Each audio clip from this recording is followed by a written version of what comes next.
Din nga marami. Ayan na, ang regalo. Ang regalo. Si mama. Wala pa yan. Oh. Nakita ko na nga. Oh. Ayun si Kelly, nakisali.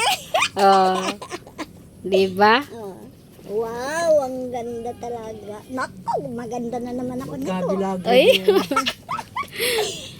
Binaba ni Ruhil noon. Nakapangapit na naman tayo nito eh. Ay, yan eh. Hindi naman naman si Kelly, umakap lang ako sa'yo. Magandang dumaan sa kaloob. Ganda yan, ma. Gugutom ka na, Kelly. Gusto nyo kabit ko sa inyo? Dumaan dito Ha? Gusto nyo po ikabit ko sa inyo? Oo ba, ikabit mo na. Hindi na, wag mo na. Hindi, try lang. May Pwede naman hubarin ni mama May mamaya. singsing yan, tsaka hikaw, di ba? Yun. Hindi, saka na. Oo, marin din pala. Ito pala. Persielas na lang pala ang kulang. Bracelet sana. May ternong Hindi naman bracelet. naghahanap pa.